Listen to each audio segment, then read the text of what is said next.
আল্লাহর নবী বলেন রমজানের এত বরকতের মাস, রমজান মাস উপলক্ষে আমার উম্মতকে আল্লাহ পাক পাঁচটা উপঢৌকন, আল্লাহ পাক পাঁচটা সম্মান আল্লাহ পাক আমার উম্মতকে দিয়েছে, যা কোন নবী আম্বিয়া আলাইহিস সালামকে দান করেনি। খুশি কারা? খুশি হয়ে বলুন আল্লাহু আকবার, খুশি হয়ে বলুন সুবহানাল্লাহ। কে শোনাচ্ছে? আমাদের নবী শোনাচ্ছে যে আমার উম্মতকে আল্লাহ পাক পাঁচটা সম্মান, পাঁচটা উপঢৌকন আল্লাহ পাক আমার উম্মতকে দিয়েছে, যা অন্য কোন নবীকে দেয়নি। পাঁচটা সম্মান শুনতে রাজি আছি নাকি? শুনবো নাকি? ইনশাআল্লাহ। রাসূলুল্লাহ আল্লাহর নবী বলেন রমজান মাসে আমার আল্লাহর বান্দারা যে সারাদিন অনাহারে না খেয়ে থেকে পরিশ্রম করে, হাড় ভাঙা খাটনি কেটেও রোজা বন্ধ করে না, রোজা থাকে।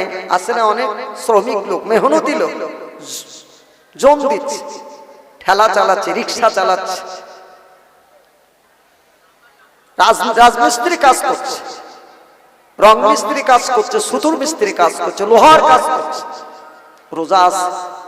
শহরে আমার অনেক ভাইদের সাথে পরিচয়, প্রচুর মেহনত করে, কিন্তু সমানে একটা মাস রমজানে রোজা করছে। আল্লাহু আকবার বলি।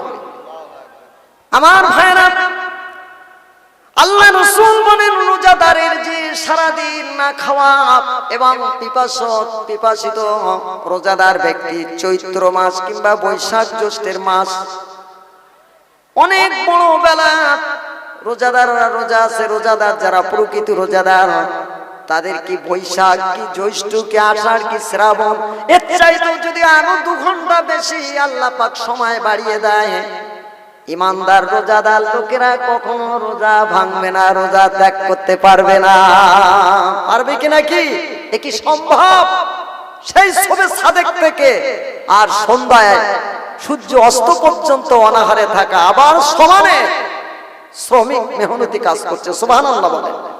আমি দেখেছি কত মানুষেরা রোজা আছে, ওই বালির গাড়ি, পাথরের গাড়িগুলো তারা হাতে করে বালি নামাচ্ছে, পাথর নামাচ্ছে। জিজ্ঞাসা করলাম, বললো হ্যাঁ রোজা আছে। কত বেরোজাদার তাদের সামনে পানি খাচ্ছে চৈত্র বৈশাখ জ্যৈষ্ঠ মাস। আমার কথা আপনারা কি বুঝতে পারছেন? বাস্তব। কিন্তু দেখা গেল রোজাদার লোক তাদের সাথে সমান কাজ করছে বিনা পানি খেয়ে, আবার সকালে সেই রাত 3টে কত সেহরি করেছে, আর খাবে কখন? সন্ধ্যা 6টা কত হয়, তাই না ভাই? ইফতারে। এই কত বড় রহমত! আল্লাহ যদি না পারায় ঠিক পারা যায় নাকি? আল্লাহর নবী বলেন এই রোজাদারের যে মুখের না খাওয়া যে দুর্গন্ধ আল্লাহর কাছে মেশকমর মৃগ নাভি অপেক্ষা উত্তম, এই উপঢৌকন আমার উম্মতকে আল্লাহ পাক দান করেছে। বলুন সুবহানাল্লাহ। আল্লাহর নবী বলেন আমার রোজাদার বান্দার বান্দির জন্য, রোজাদার আমার রোজাদার উম্মত উম্মতিনীর জন্য, আল্লাহর রোজাদার বান্দা বান্দির জন্য সমুদ্রের মৎস্য প্রাণী, জলচর প্রাণীগুলো আল্লাহর কাছে মাগফিরাত কামনা করে, গুনাহ মাফের জন্য। সুবহানাল্লাহ কই আর জবান খুলে বলুন সুবহানাল্লাহ। আল্লাহর নবী বলেন বিতাড়িত মরদুদ শয়তানকে শিকল দিয়ে বেঁধে রাখা হয়। রমজান মাসের চাঁদ যখন উদয় হয়, বিতাড়িত মরদুদ শয়তানকে শিকল দিয়ে বাঁধা হয়, আর জাহান্নামের দরজা লটকে দেওয়া হয়, জান্নাতের দরজা খুলে দেওয়া হয়।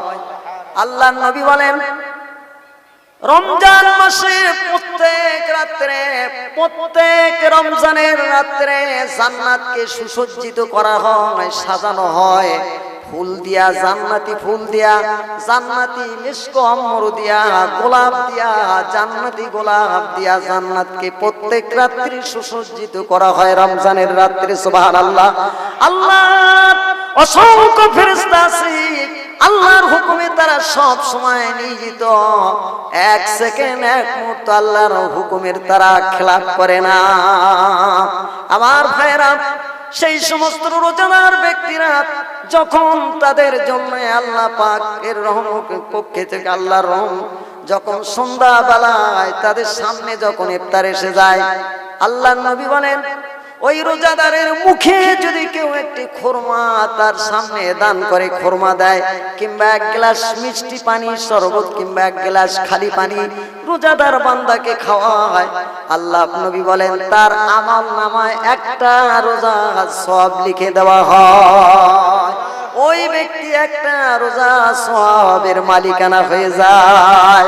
আল্লাহ পাক বলে, ফেরেশতারা আমার যে বান্দা আমার রোজাদারকে সন্তুষ্ট করে একটা খোরমা দিয়েছে, আমি আমার বান্দার জন্য বললাম ফেরেশতারা আমার ওই বান্দার জন্য নেকি লিখে রাখো। গফুর গফফার রহিম রহমান তিনি বললেন আমার বান্দার জন্য আমলনামায় একটা নেকি লিখে দাও, যে বান্দা ইফতারে এক গ্লাস পানি দিয়েছে, সাহায্য করেছে। আল্লাহর নবীর কাছে একজন সাহাবী এসে বললেন, ইয়া রাসূলুল্লাহ, ইয়া নবী আল্লাহ গো, ও নবী গো,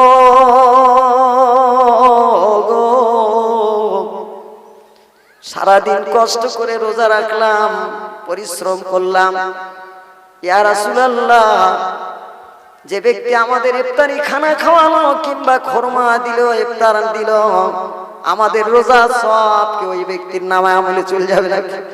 প্রশ্ন করলেন একজন সাহাবী। হুজুর বললেন, আমার সাহাবীরা, না না, রোজাদারের সওয়াব কমই কমতা হবে না, হ্রাস বৃদ্ধি হবে না, কম হবে না। আল্লাহ রাব্বুল আলামিন রোজাদার বান্দাকে ইফতার করানোর জন্য আল্লাহ খুশি করে সন্তুষ্ট করে তার আমলনামায় একটা রোজা সওয়াব দিয়েছে। এর জন্য রোজাদারের রোজা সওয়াব কমই কমতা হবে না। আল্লাহর নবী বলেন, রোজার মাসে যদি কেউ একটা টাকা দান করে আল্লাহর রাস্তায়, 1 টাকার পরিবর্তে 70 গুণ সওয়াব তার আমলনামায় 70 টাকা সওয়াব লেখা হবে। একের বদলে 70 গুণ, 69 গুণ, ডবলের ডবল চক্র বৃদ্ধি দান করেছে। সুবহানাল্লাহ। কেবলমাত্র শুধুমাত্র রমজানে। সুবহানাল্লাহ। আমার ভাইয়ের, আল্লাহর নবী বলেন, রমজানের শেষ রাত্রে, রমজানের রাত যখন শেষ হয়ে যায়, সমস্ত রোজাদারের গুনাহগুলো আল্লাহ মাফ করে অর্ডার করে দেয়, আমার বান্দার রোজাদার বান্দার সব গুনাহগুলো মাফ করে দাও। আরো জোরে বলুন সুবহানাল্লাহ। আমার ভাইরা, সাহাবীদের মধ্যে ঈমান আনার পরে সাহাবীরা যখন ঈমান এনেছিল, সেই ঈমান আনার পরে কত কোরবান, কত ত্যাগ, কত কষ্ট। আজ আমরা তো সহজভাবে ইসলাম পেয়েছি, সহজভাবে। কি ভাই, কথা কি বুঝে আসছে? আমরা ইসলাম সহজভাবে পেয়েছি, আমাদের হাতও কাটেনি, তীরও খেতে হয় নাই, রক্ত ঝরাতে হয় নাই। কি মেহনত দিয়েছে আমরা? কিছুই মেহনত করতে পারিনি। সাহাবীরা যেভাবে কষ্ট পেয়েছে, ইসলাম 1/6 কষ্ট আমরা পাইনি। পেয়েছি কি? সেই সাহাবীদের সেই কষ্টের হাদিস, ইতিহাস আমি আপনাদের সামনে তুলে ইনশাআল্লাহ সামনে তুলে ধরবো, শুনবেন ইনশাআল্লাহ। মাশাআল্লাহ বলুন আলহামদুলিল্লাহ। ভাইরা আমার, একটি যুদ্ধের কথা মনে হয়ে পড়ে গেল।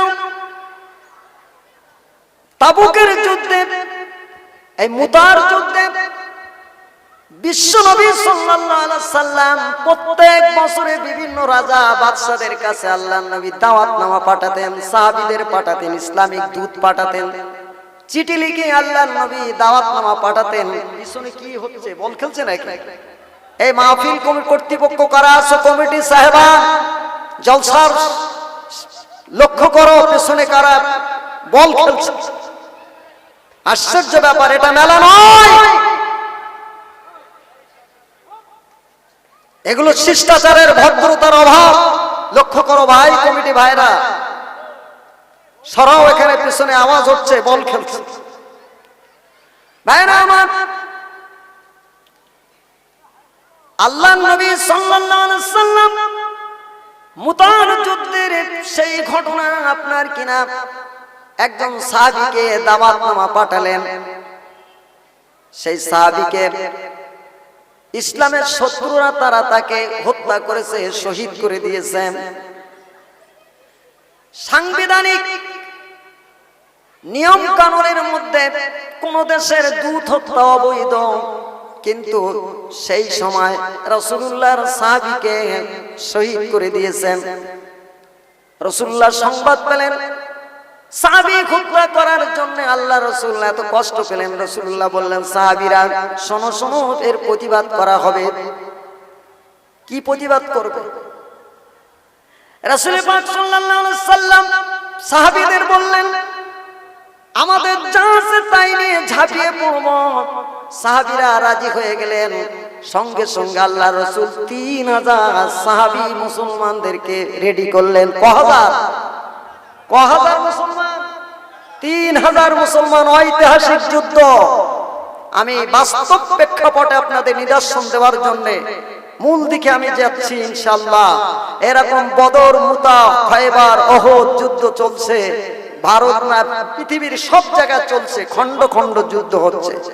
আমার তো মনে হয় মিনি ওহদ বদরের যুদ্ধ হয়ে গেল ফিলিস্তিনের বুকে, বা চলছে, তাই না ভাই? সে কথা শোনাবার জন্য আমার ভাইরা, রাসূল পাক সাল্লাল্লাহু আলাইহি সাল্লাম 3000 মুসলমানকে রেডি করলেন। 3000 সাহাবী সব রেডি হয়ে গেলেন যুদ্ধের জন্য।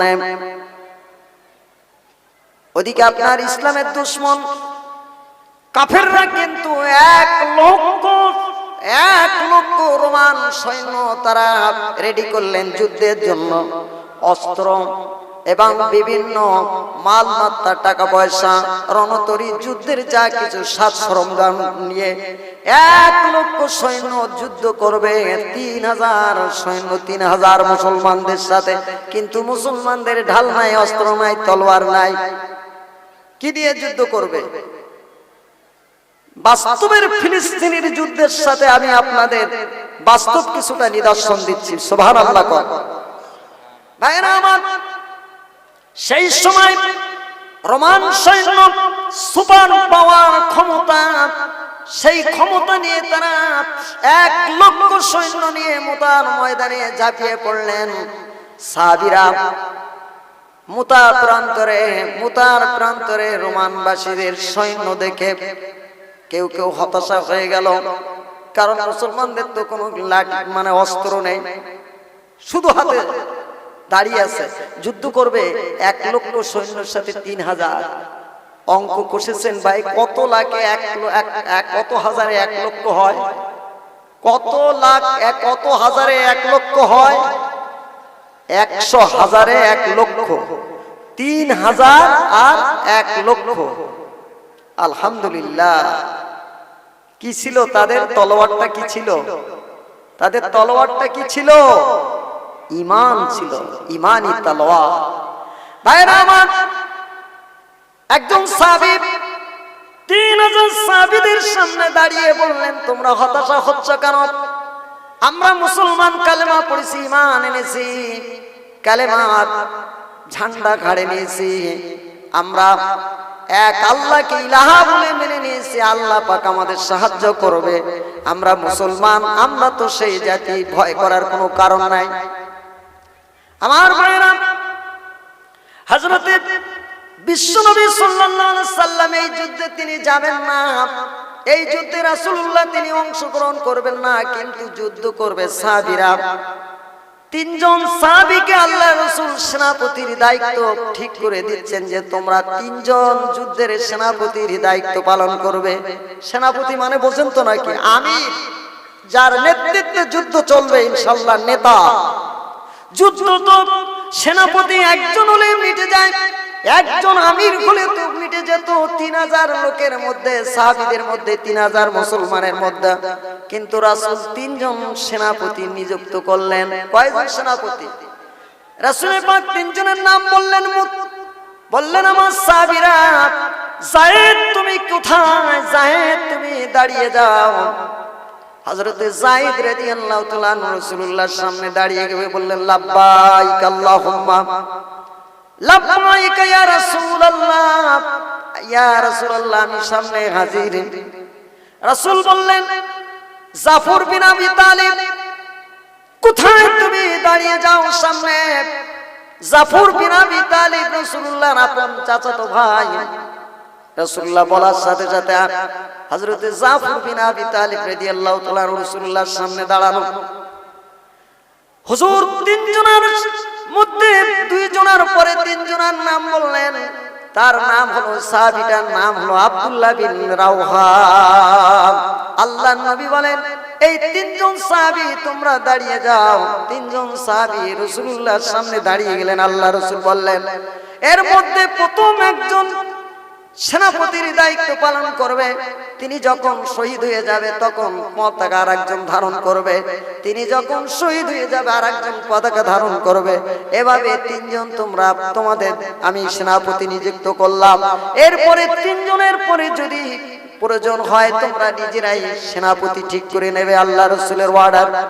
ভাইরা আমার, তিনজনকে বললেন, যায়েদ তুমি ঘরে ফিরে যাও, তোমার পিতামাতার কাছে সালাম দিয়ে এসো, তোমার পরিবারের লোকেদের কাছে সালাম দিয়ে চলে এসো, বিদায় নিয়ে এসো।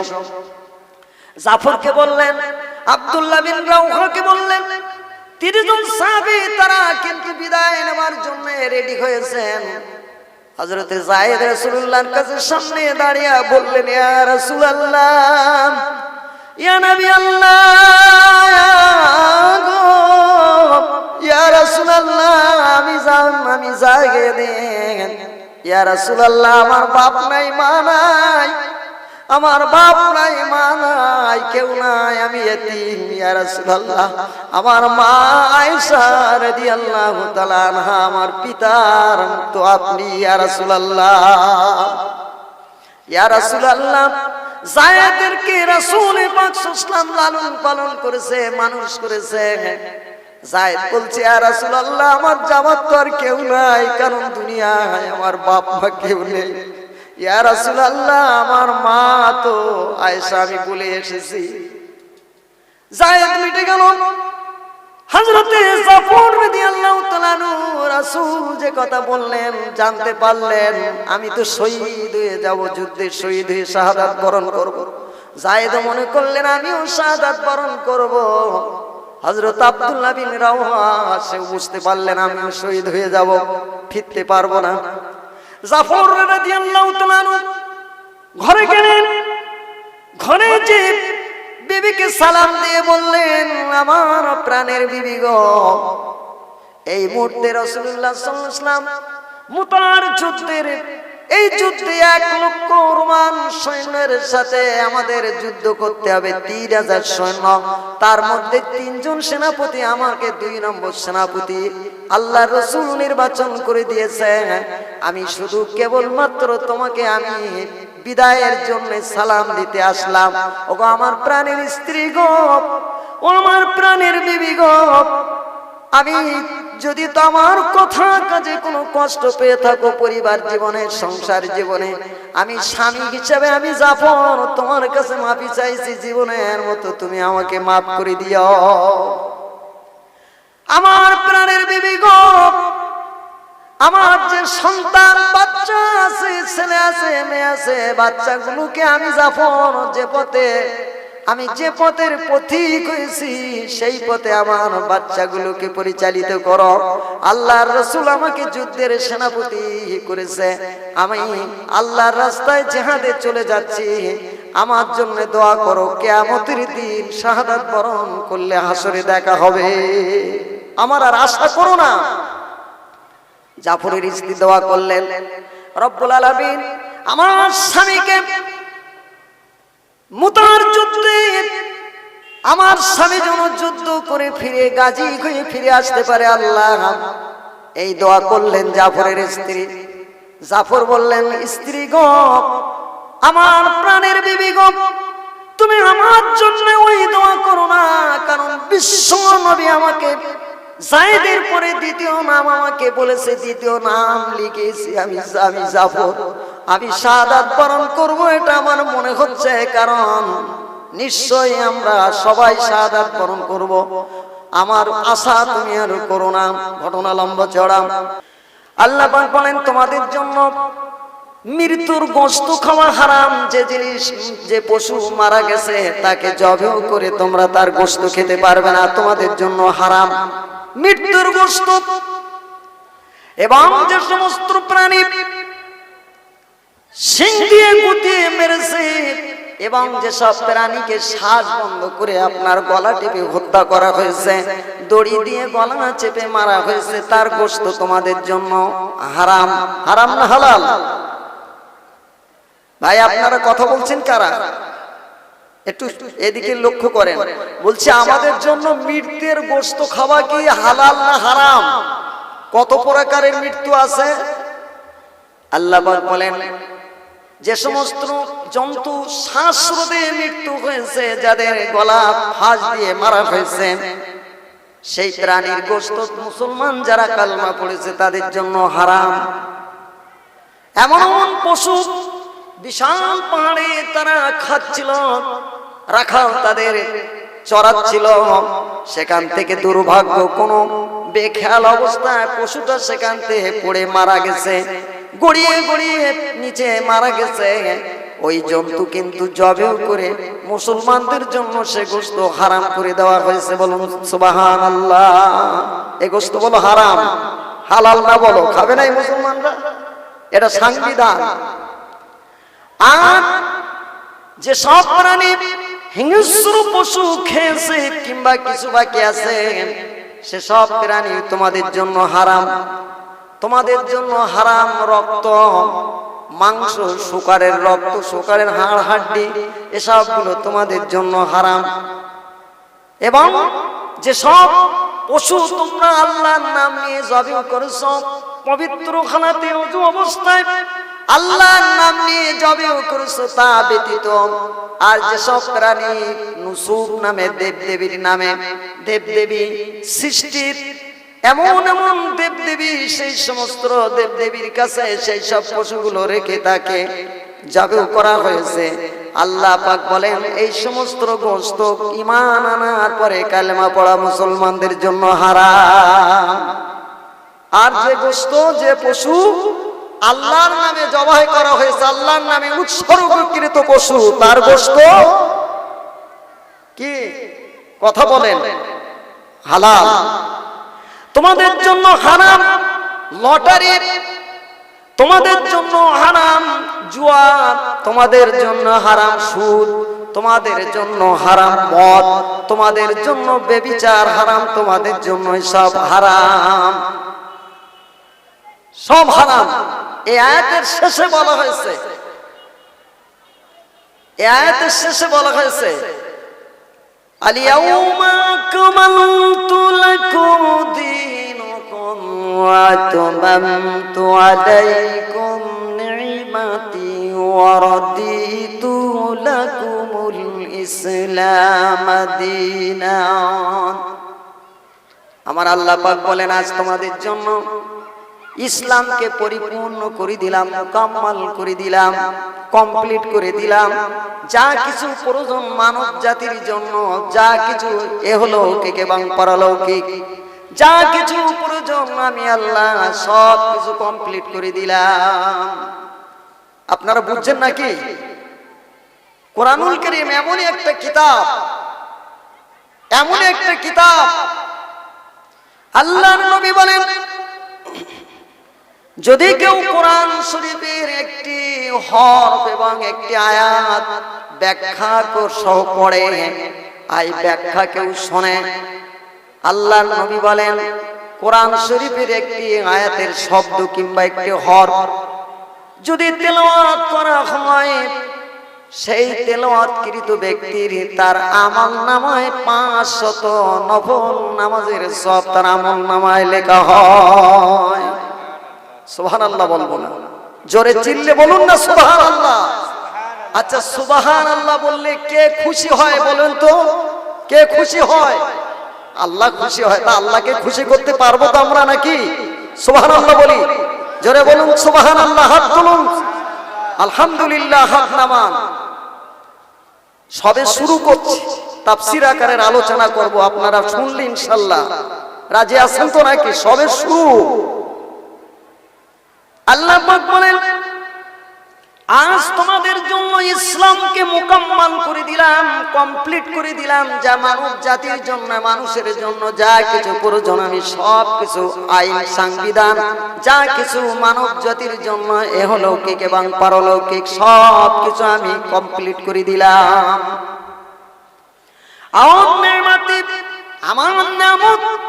আমার নিয়ামত যা কিছু তোমাদের, যা কিছু আমি দিয়েছি সব তোমাদের জন্য আমার নিয়ামত দান করলাম।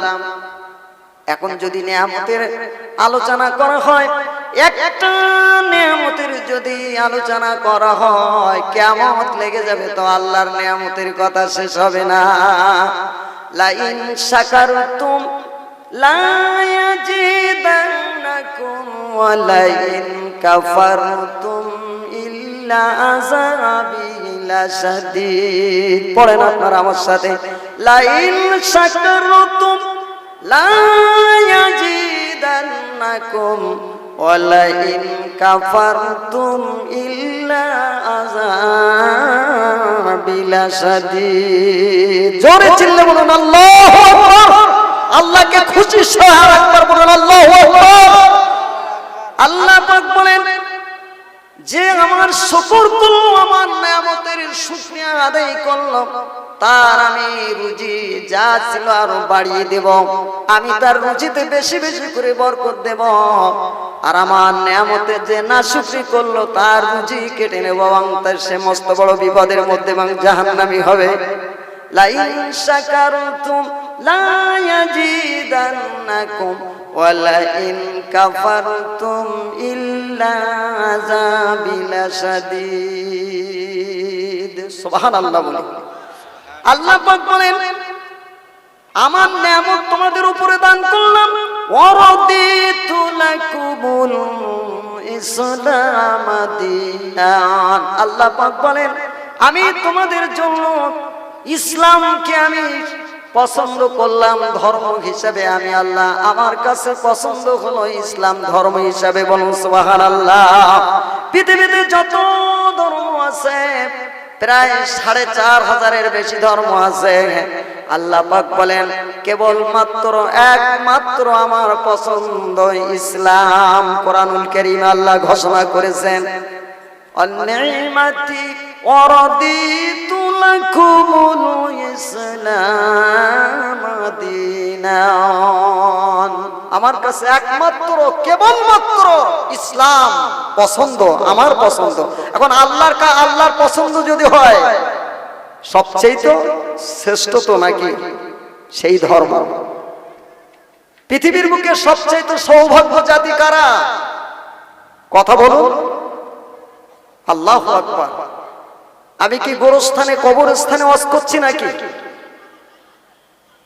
জোরে চিল্লে বলুন পৃথিবীর মধ্যে সবচেয়ে তো সৌভাগ্য জাতি কারা? মুসলমান। মুসলমানরা জাতি। আচ্ছা আমি যদি জিজ্ঞাসা করি সৌভাগ্য কিসের কারণে, বলতে পারবেন?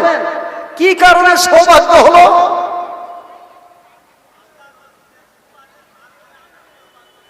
হ্যাঁ, যে জাতির কাছে আল্লাহ পাক কোরআনুল কারীম না চাইতে দান করেছে, যাদের কাছে আল্লাহ পাক কোরআন পাঠিয়েছে, যাদের ধর্মগ্রন্থের নাম কোরআন, এই কোরআনুল কারীম অনুসারীদের মুসলমান বানানো হয়েছে। যাদের কাছে কোরআন শরীফ যাদের হাতে আছে, তারাই কেবল মাত্র পৃথিবীতে সৌভাগ্য জাতি। বলুন সুবহানাল্লাহ। পৃথিবীর বুকে আমি প্রশ্ন করব, দুর্ভাগ্য জাতি কারা? হতভাগা জাতি কারা? এই মুহূর্তে পৃথিবীর বুকে হতভাগা জাতি কারা? মুসলমান। এবার হতাশা কিভাবে হচ্ছে? দুর্ভাগ্য কেন হলো? কি জন্য দুর্ভাগ্য হলো? আলহামদুলিল্লাহ জবাব আসছে না। দুর্ভাগ্য কেন হলো একটু জমি জমে আসেন। দুর্ভাগ্য আজকে কোরআন আমরা কিন্তু আল্লাহর কাছে চাইনি, আমরা আল্লাহর কাছে ধর্মঘাট করিনি, আমরা কিন্তু মিটিং করিনি যে আল্লাহ কোরআনুল কারীমের মতো একটা সংবিধান কনস্টিটিউশন আমাদের দিতে হবে। বলেছিলাম নাকি? দেয়নি, বলিনি। না চাইতে আল্লাহ পাক আমাদের কোরআন দান করেছে। সুবহানাল্লাহ। ইসলাম বুঝবো কি করে? অসংখ্য ব্যাখ্যা রাস্তা আছে, অসংখ্য তরিকাত আছে, অসংখ্য রাস্তা আছে, ৪৫০০ ধর্ম আছে, তার মধ্যে ইসলামকে বুঝবো কি করে? আমার কথা আপনারা বুঝতে পারছেন না? বাস্তব নিদর্শন দিয়ে বলতেছি ইনশাআল্লাহ। বুঝবো কি করে? এই পৃথিবীতে ৪৫০০ ধর্ম, ইসলামটা বুঝবো কি করে? আল্লাহ পাক বলেন, আমি আল্লাহ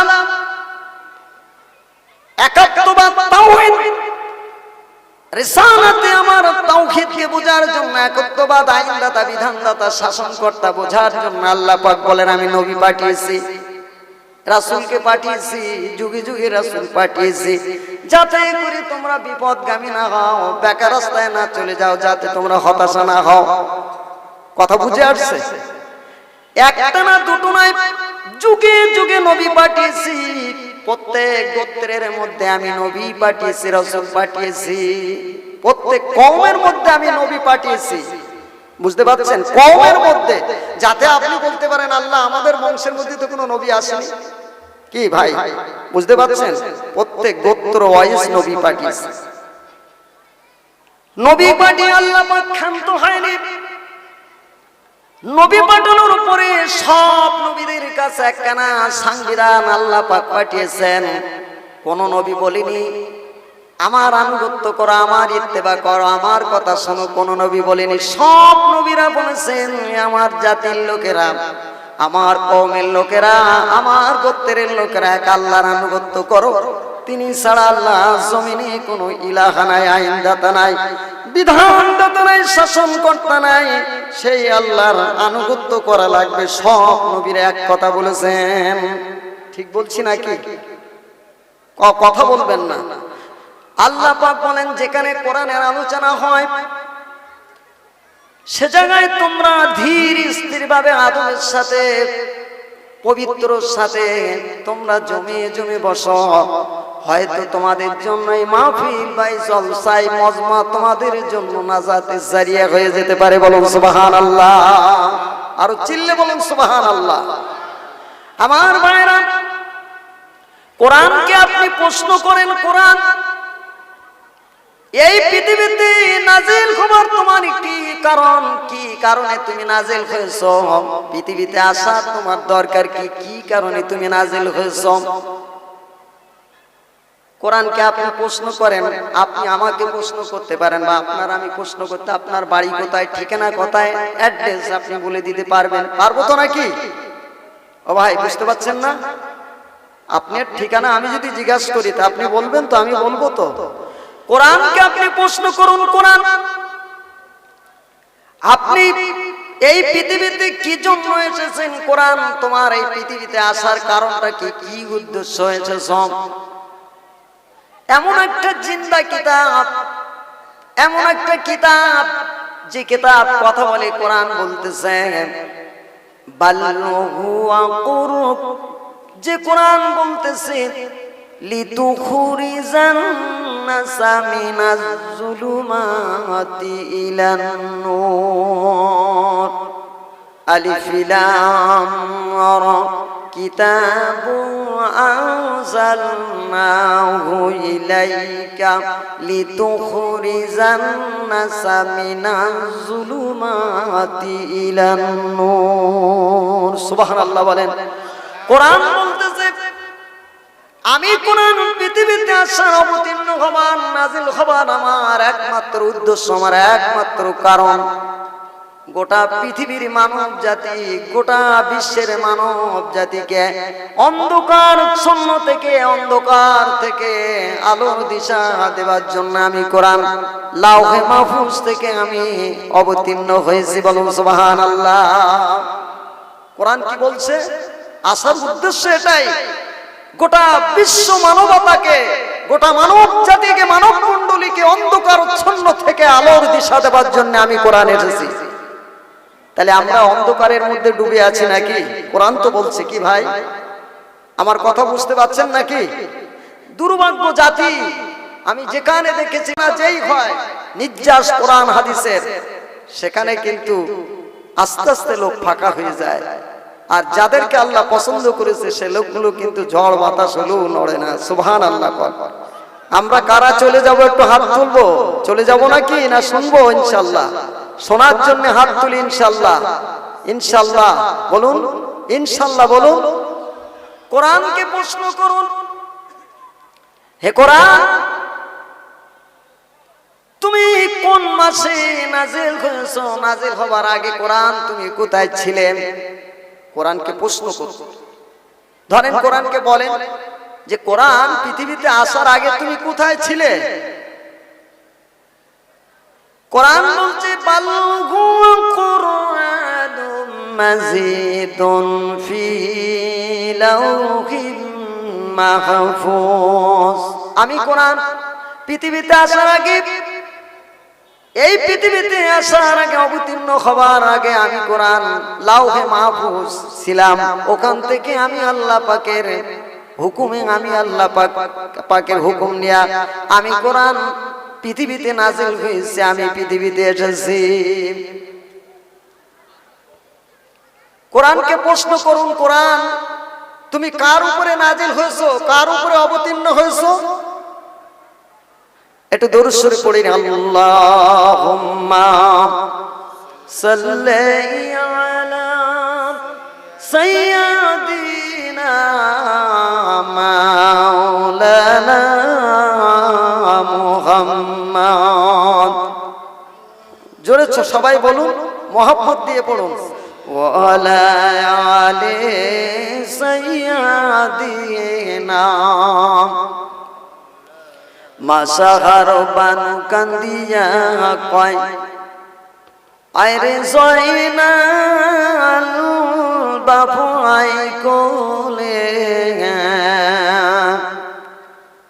যেই দেশেতে নাই রে জিদ, যেই দেশেতে নাই কোয়ে জিদ, চলো সেই দেশেতে যাই চলে। আল্লাহুম্মা।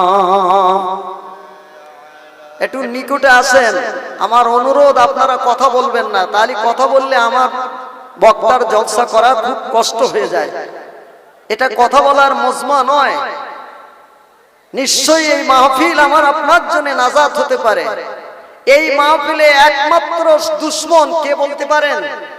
এই মাহফিলের, এই জলসার, এই মজমার একমাত্র দুশমন কে বলতে পারেন? শয়তান। সেজন্য শয়তানের দোয়া আল্লাহর কাছে চাইছি, তবু এর মধ্যে অসওসা, শয়তানের অসওসা চলছে। আর যখন একটা বললেন না, একটা গজল গাইল, নবীর সাথে কার সাথে তুলনা করলো, নাউজুবিল্লাহ, শুনলি ঈমান হারা হয়ে যাবে। বললেন কালেমার অর্ধেক উপর পড়তে হবে। সভাপতি বললেন না, আপনারা শুনলেন না? আল্লাহু আকবার। আমি তো সেই ওয়াজ করছি। কিসের এত গল্প করছেন আপনারা? গল্প করবেন দোকানতে করে আসেন, আনায়তো আপনারা কেউ জলসা করুন, আমরা শ্রোতা হয়ে শুনবো ইনশাআল্লাহ। একটু আরো জমে জমে আসেন, ফাঁকা জায়গাটা পূরণ করেন।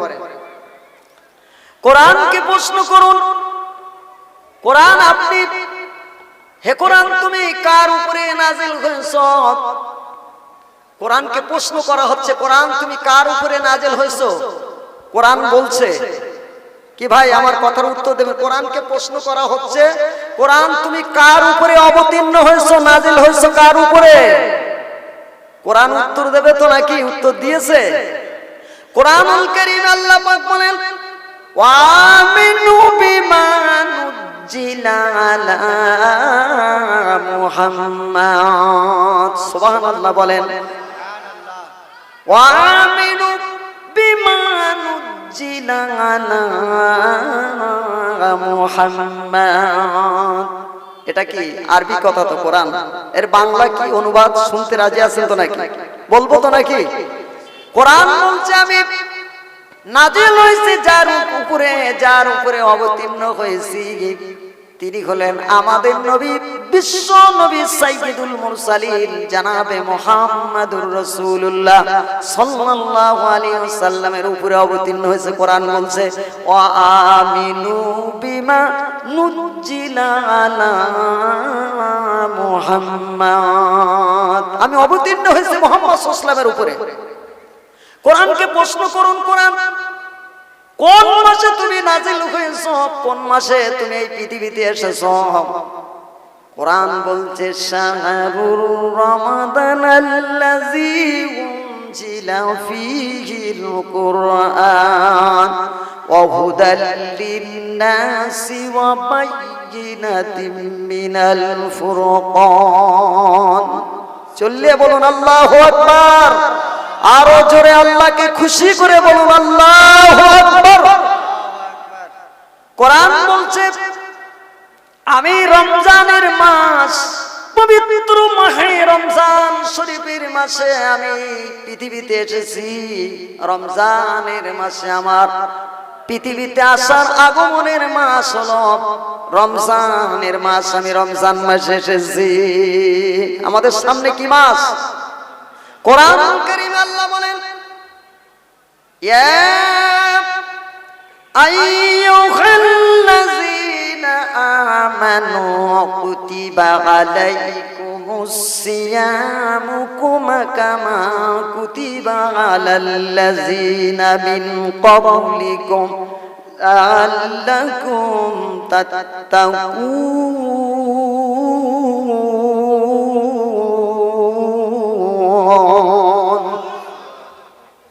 হে ইমানদার বান্দাগণ, তোমাদের উপরে রমজানের রোজা ফরজ করে দিয়েছি। আমি রমজানের রোজা ফরজ করে দিয়েছি। যাইতে পূর্বে যা অন্য অন্য নবীদের উপরেও আমি আল্লাহ রমজানের বাইরাম রোজা ফরজ করেছি, তদ্রূপ তোমাদের উপরে আমি আল্লাহ রমজানের রোজা ফরজ করে দিয়েছি। কোরআনকে প্রশ্ন করুন, তুমি পৃথিবীতে এসছো কবে? কোরআন বলছে আমার আসার বছর বা যে মাস সেটা হলো রমজানের মাস। সুবহানাল্লাহ। এবার প্রশ্ন করুন, কোরআন রাতে এসছো না দিনে এসছো? আমাদের একটু শোনাও। প্রশ্ন করতে পারেন তো? কোরআন বলছে ইন্না, পড়েন আপনারা, ইন্না আনজালনাহু ফি লাইলাতুল কদর ওয়া মা আদরাকা মা লাইলাতুল কদর। আমি পবিত্র রমজান শরীফের মাসে সবে কদরের যে রাত আছে, রমজানের 5টা বেজোড় রাত আছে। কটা রাত? রমজানের কটা বেজোড় রাত আছে? সবাই শুনছেন না? কি বলছো না? কি দরকার কি? রমজানের বেজোড় রাত কটা? 5টা রাত। কটার থেকে কবে থেকে শুরু হবে? সুবহানাল্লাহ, আল্লাহু আকবার, আলহামদুলিল্লাহ বলেন। মাহফিলে এরকম লোক থাকার দরকার, তবে তো বলবো বুঝে। সকালবেলা চলে যাবে বলে কেমন আজ করলো গো, বলে বাবা এত সুন্দর গলা, সুর, টান, জান কেড়ে দিচ্ছিল। কই একটা বলেন তো নেই কি বলেছে তা বলতে পারে। খবরদার এমন যেন না হয়। অল্প শোনেন, আমল বেশি করি এবং ভালো করে শুনি, শয়তানের ওয়াসওয়াসার মধ্যে যেন পড়ে না যায়। সুবহানাল্লাহ বলেন। কোরআন বলছে আমি রমজান শরীফের মাসে সবে কদরের রজনীতে আমার আগমন ঘটেছে। আমি সবে কদরের রাত্রে আমি নাজিল হয়েছি। বলুন সুবহানাল্লাহ। সেই রমজানের মাস।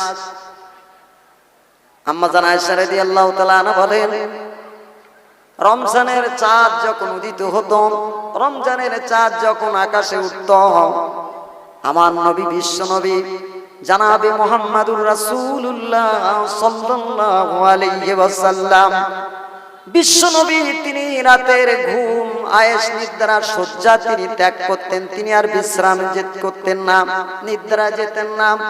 আম্মা জান আয়েশা রাদিয়াল্লাহু তাআলা আনহা বলেন সারাটা রাত বিশ্ব নবী কোরআন তেলাওয়াতে মগ্ন হয়ে যেতেন। নামাজ পড়ার পরে মহান আল্লাহর দরবারে তিনি দোয়া মুনাজাত করতেন, প্রার্থনা করতেন। আম্মা জান আয়েশা বলেন সকালবেলা আমার রাসূলের মোবারক চেহারাখানা দেখতাম, চেহারাগুলো এবং পা গুলো যেন ফুলে ফুলে গিয়েছে। গোটা রমজান মাসে আমার নবী, বিশ্ব নবী শয্যা ত্যাগ করতেন, তিনি বিশ্রাম করতেন না। আল্লাহর নবী বলেন রমজানের এত বরকতের মাস, রমজান মাস উপলক্ষে আমার উম্মতকে আল্লাহ পাক পাঁচটা উপঢৌকন, আল্লাহ পাক পাঁচটা সম্মান আল্লাহ পাক আমার উম্মতকে দিয়েছে, যা কোন নবী আম্বিয়া আলাইহিস সালামকে দান করেনি। খুশি কারা? খুশি হয়ে বলুন আল্লাহু আকবার, খুশি হয়ে বলুন সুবহানাল্লাহ। কে শোনাচ্ছে? আমাদের নবী শোনাচ্ছে যে আমার উম্মতকে আল্লাহ পাক পাঁচটা সম্মান, পাঁচটা উপঢৌকন আল্লাহ পাক আমার উম্মতকে দিয়েছে, যা অন্য কোন নবীকে দেয়নি। পাঁচটা সম্মান শুনতে রাজি আছি নাকি? শুনবো নাকি? ইনশাআল্লাহ। রাসূলুল্লাহ আল্লাহর নবী বলেন রমজান মাসে আমার আল্লাহর বান্দারা যে সারাদিন অনাহারে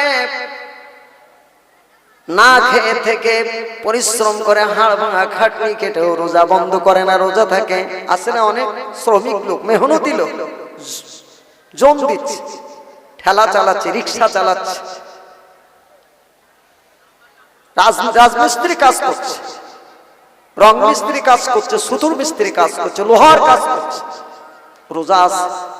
শহরে আমার অনেক ভাইদের সাথে পরিচয়, প্রচুর মেহনত করে, কিন্তু সমানে একটা মাস রমজানে রোজা করছে। আল্লাহু আকবার বলি।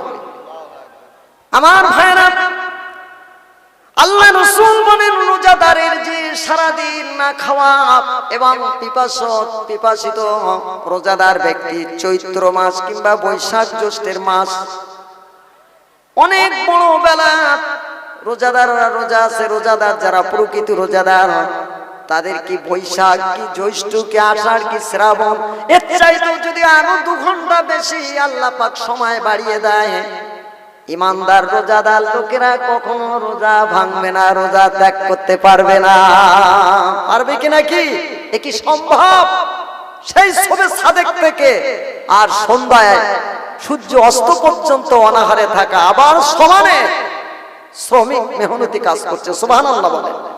আমি দেখেছি কত মানুষেরা রোজা আছে, ওই বালির গাড়ি, পাথরের গাড়িগুলো তারা হাতে করে বালি নামাচ্ছে, পাথর নামাচ্ছে। জিজ্ঞাসা করলাম, বলল হ্যাঁ রোজা আছে। কত বেরোজাদার তাদের সামনে পানি খাচ্ছে চৈত্র বৈশাখ জ্যৈষ্ঠ মাস। আমার কথা আপনারা কি বুঝতে পারছেন? বাস্তব। কিন্তু দেখা গেল রোজাদার লোক তাদের সাথে সমান কাজ করছে বিনা পানি খেয়ে, আবার সকালে সেই রাত 3টে কত সেহরি করেছে, আর খাবে কখন? সন্ধ্যা 6টা কত হয়, তাই না ভাই? ইফতারে এই কত বড় রহমত! আল্লাহ যদি না পারায় ঠিক পারা যায় নাকি? আল্লাহর নবী বলেন এই রোজাদারের যে মুখের না খাওয়া যে দুর্গন্ধ আল্লাহর কাছে মেসকম্মর মৃগ নাভি অপেক্ষা উত্তম, এই উপঢৌকন আমার উম্মতকে আল্লাহ পাক দান করেছে। বলুন সুবহানাল্লাহ। আল্লাহর নবী বলেন আমার রোজাদার বান্দার বান্দির জন্য, রোজাদার আমার রোজাদার উম্মত উম্মাতিনীর জন্য, আল্লাহর রোজাদার বান্দা বান্দির জন্য সমুদ্রের মৎস্য প্রাণী, জলচর প্রাণীগুলো আল্লাহর কাছে মাগফিরাত কামনা করে, গুনাহ মাফের জন্য। সুবহানাল্লাহ কই আর জবান খুলে বলুন সুবহানাল্লাহ। আল্লাহর নবী বলেন বিতাড়িত মরদুদ শয়তানকে শিকল দিয়ে বেঁধে রাখা হয়। রমজান মাসের চাঁদ যখন উদয় হয়, বিতাড়িত মরদুদ শয়তানকে শিকল দিয়ে বাঁধা হয়, আর জাহান্নামের দরজা লটকে দেওয়া হয়, জান্নাতের দরজা খুলে দেওয়া হয়। আল্লাহর নবী বলেন রমজান মাসের প্রত্যেক রাত্রে, প্রত্যেক রমজানের রাত্রে জান্নাতকে সুসজ্জিত করা হয়, সাজানো হয় ফুল দিয়া, জান্নাতি ফুল দিয়া, জান্নাতি মিশক আম্বর দিয়া, গোলাপ দিয়া, জান্নাতি গোলাপ দিয়া জান্নাতকে প্রত্যেক রাত্রি সুসজ্জিত করা হয় রমজানের রাত্রে। সুবহানাল্লাহ।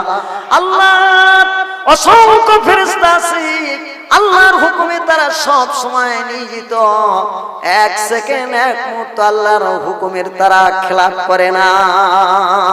আমার ভাইরা, সেই সমস্ত রোজাদার ব্যক্তিরা যখন তাদের জন্য আল্লাহ পাকের রহমতের পক্ষ থেকে আল্লাহর রহম যখন সন্ধ্যা বেলায় তাদের সামনে যখন ইফতার এসে যায়, আল্লাহর নবী বলেন ওই রোজাদারের মুখে যদি কেউ একটি খুরমা তার সামনে দান করে, খুরমা দেয়, কিংবা এক গ্লাস মিষ্টি পানি, শরবত, কিংবা এক গ্লাস খালি পানি রোজাদার বান্দাকে খাওয়ায়, আল্লাহ নবী বলেন তার আমল নামায় একটা রোজা সওয়াব লিখে দেওয়া হয়। ওই ব্যক্তি একটা রোজা সওয়াবের মালিকানা হয়ে যায়। আল্লাহ পাক বলে, ফেরেশতারা আমার যে বান্দা আমার রোজাদারকে সন্তুষ্ট করে একটা খুরমা দিয়েছে, আমি আমার বান্দার জন্য বললাম ফেরেশতারা আমার ওই বান্দার জন্য নেকি লিখে রাখো। গফুর গফফার রহিম রহমান তিনি বললেন আমার বান্দার জন্য আমলনামায় একটা নেকি লিখে দাও, যে বান্দা ইফতারে এক গ্লাস পানি দিয়েছে, সাহায্য করেছে।